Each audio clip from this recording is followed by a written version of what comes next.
Eleições. Jovem Pan. Vota Paraná, a credibilidade do Grupo RIC a serviço da democracia. Apoio Anila, tudo fica mais gostoso com queijos Anila. Convidado de hoje é o candidato Ratinho Júnior do PSD. O tempo é de 20 minutos e começa a contar a partir de agora. Candidato Ratinho Júnior, bom dia, obrigado pelo retorno aqui à Jovem Pan. Bom dia, Denian, bom dia, Marcos Souza, bom dia, Terribas, bom dia a todos os ouvintes, eu que agradeço a oportunidade. Vamos começar com o fato político que mexeu com a eleição. A prisão, já houve a soltura, mas a prisão do ex-governador Beto Richa. O senhor foi secretário do ex-governador. Como é que o senhor fez a interpretação desse fato e até que ponto isso pode eventualmente atrapalhar a sua campanha, se é que atrapalha? Veja, eu não vejo que atrapalha porque eu fui secretário de uma pasta que não teve nenhum tipo de problema, né? Onde eu me prestei o meu serviço, nós não tivemos nenhum tipo de problema. Agora, eu acho que criou problema para a campanha dele, obviamente. Um dos nomes que aparece investigado, que surgiu nessa questão do Patrulha Rural, do programa, é o do ex-secretário de Agricultura, Norberto Ortigara. O Ortigara foi um homem muito próximo de você na campanha, o homem que te ajudou, inclusive, a escrever a parte do plano de governo no que toca à agricultura. Como é que fica a questão do Ortigara, que aparece como possível investigado nesse caso? Só para um registro, ele não está sendo investigado, o Norberto Ortigara, inclusive, tem uma certidão do Ministério Público dizendo que não tem nenhum tipo de investigação com o nome dele. E é um dos homens, o Norberto Ortigara é um técnico, um servidor público.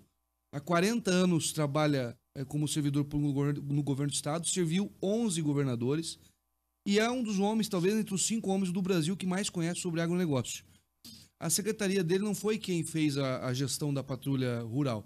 Quem fez a gestão foi a Secretaria de Infraestrutura, né?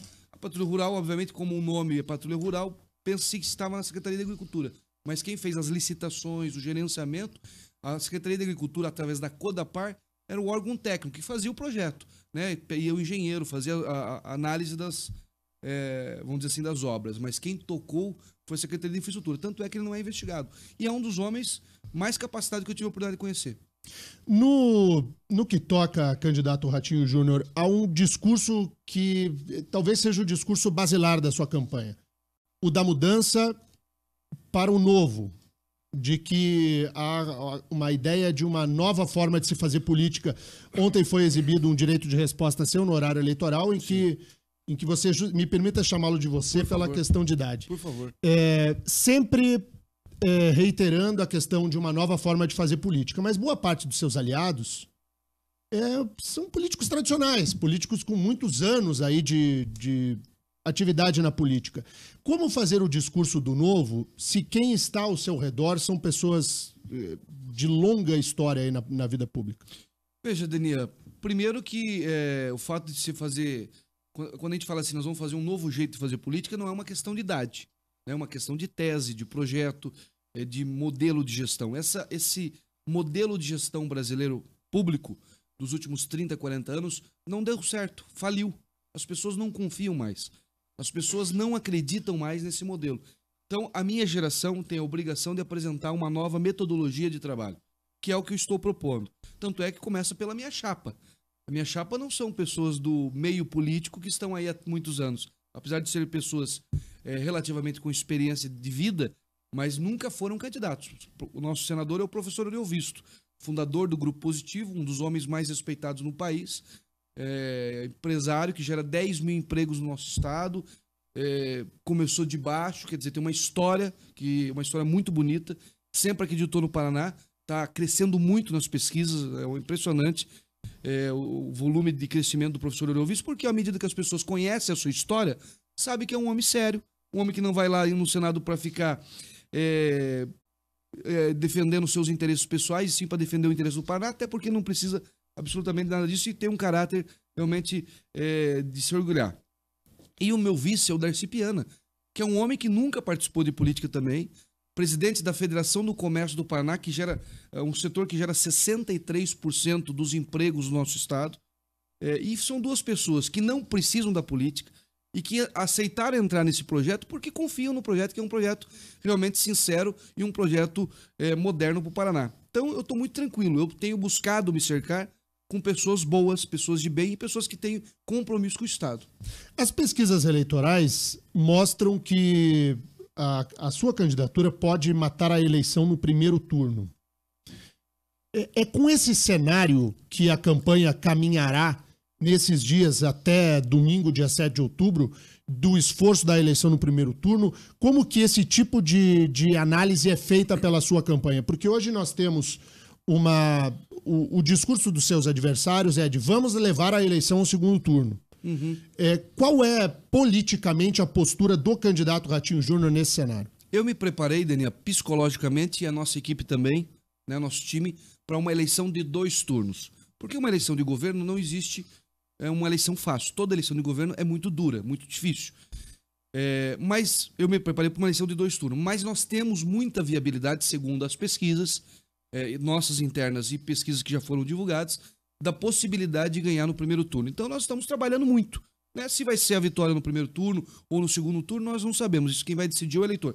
Mas nós estamos trabalhando muito para que essa eleição possa terminar no primeiro turno, porque isso nos dá muito mais independência.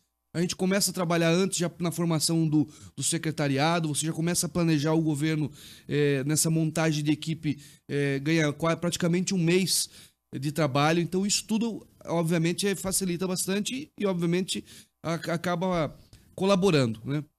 Antes de nós ingressarmos na questão especificamente das propostas, um último tema que é mais político quanto ao discurso.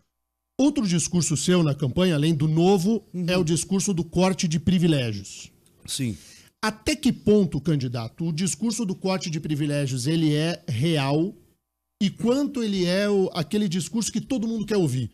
Porque como o cidadão está na tampa, não aguenta mais ver a classe política debochar da nossa cara, sim, qualquer discurso de vou cortar privilégios é um discurso muito agradável aos ouvidos do eleitor. Quando você fala de corte de privilégios, qual é realmente a ação do governo para se cortar privilégios daqueles que são efetivamente privilegiados?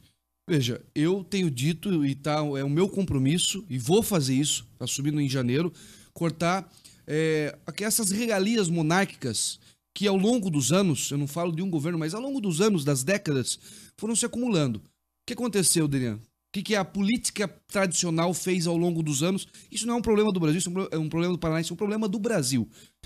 Cria secretaria para atender o amigo, secretaria para atender o parente, como nós vemos hoje, secretaria para atender ex-vereador que perdeu a eleição, mas vai me apoiar e eu tenho que cuidar dele, é diretor do diretor, é chefe de gabinete do chefe de gabinete.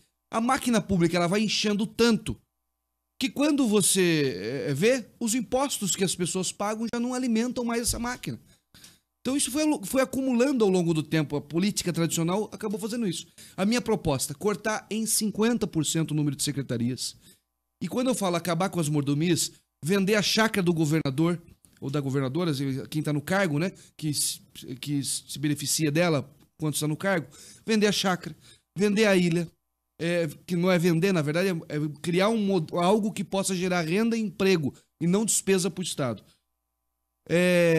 Já tinha alugado, acabar com a aposentadoria. A pessoa tem a aposentadoria de governador. A pessoa vai lá, fica 6 meses no cargo e se aposenta pelo resto da vida com 35 mil de salário. As pessoas não aguentam mais isso. Isso aí é um desrespeito com o cidadão. E não falo isso da boca para fora. É o que as pessoas estão sentindo de verdade. Você pega, Daniel, por exemplo, eu vou dar um exemplo para você. Esses dias a embaixadora do governo americano queria me entrevistar.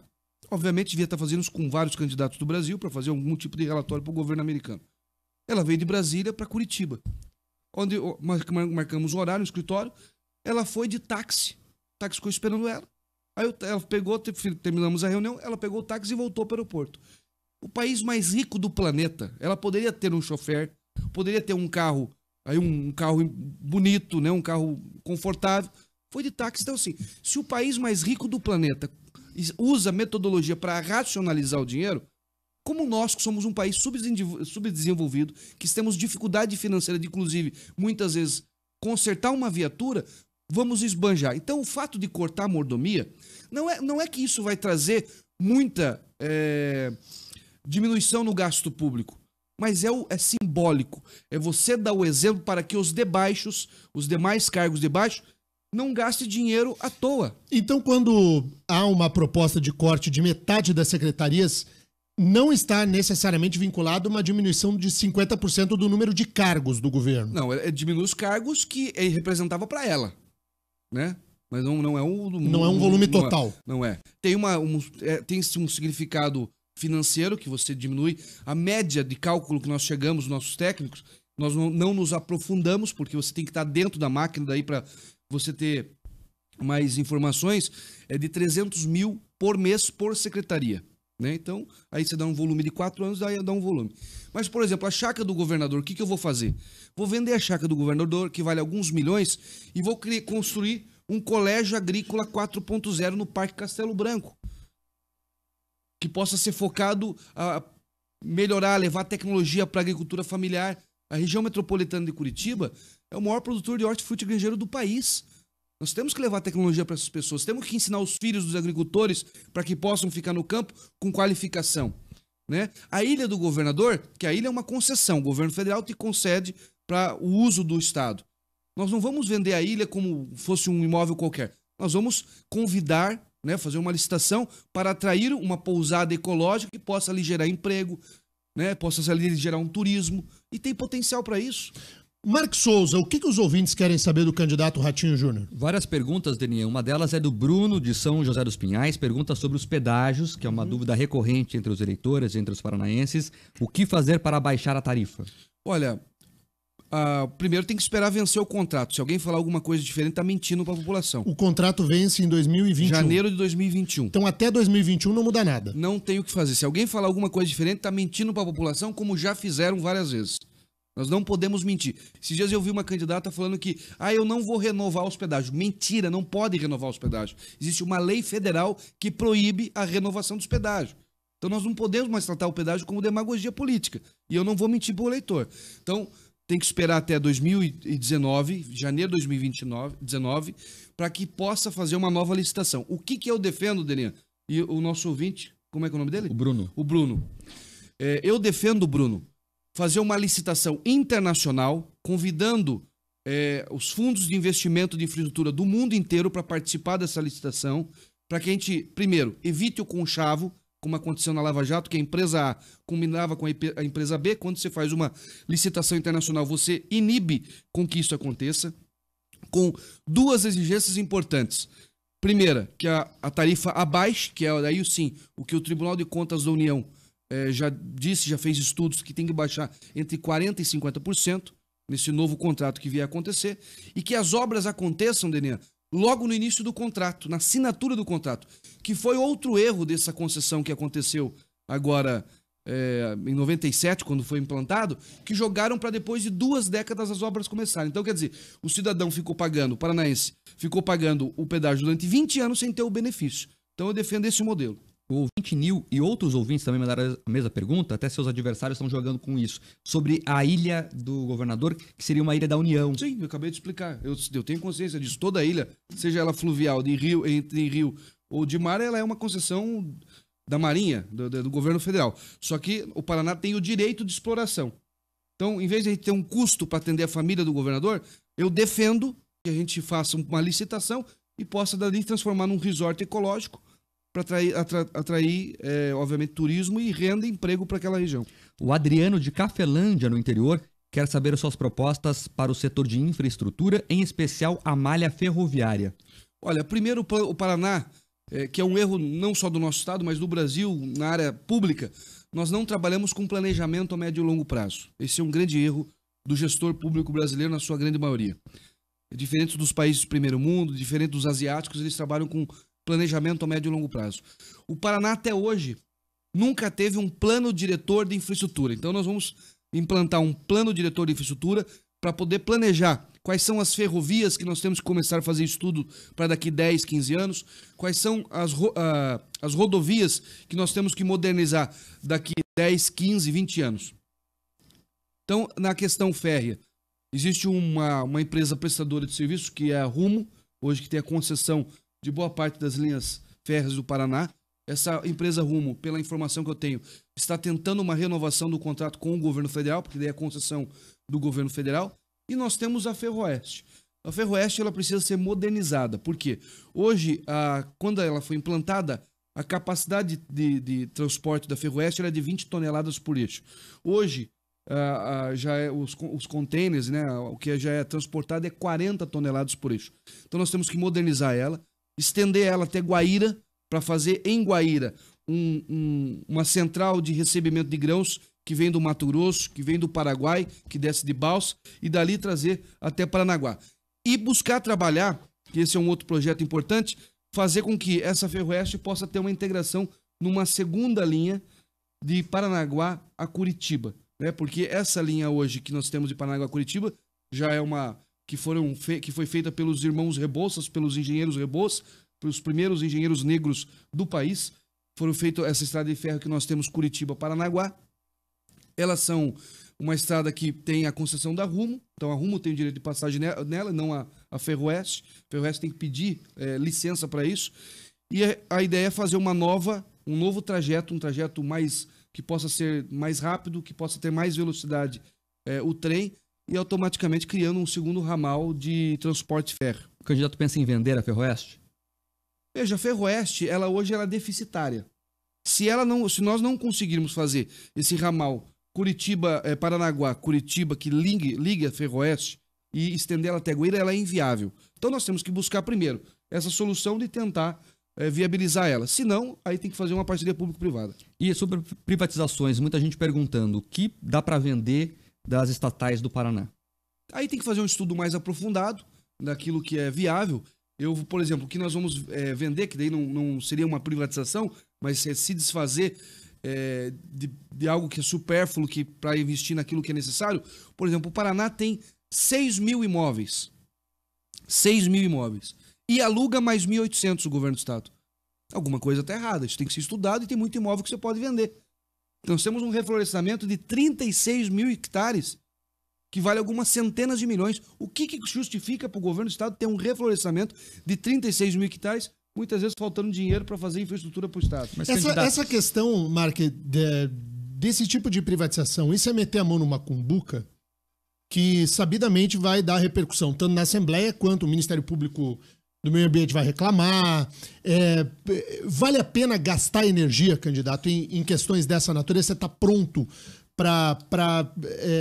porque é um tipo de pauta que foge até boa parte daquilo que o cidadão necessita mais e que gera um enorme desgaste ao governo. Ainda assim vai enfrentar? Tem que fazer, Denian. A gente está chegando num momento que nós vamos ter um encontro com a verdade. Nós vamos ter um encontro com a verdade. O brasileiro vai ter um encontro com a verdade. A máquina pública ela não se paga mais.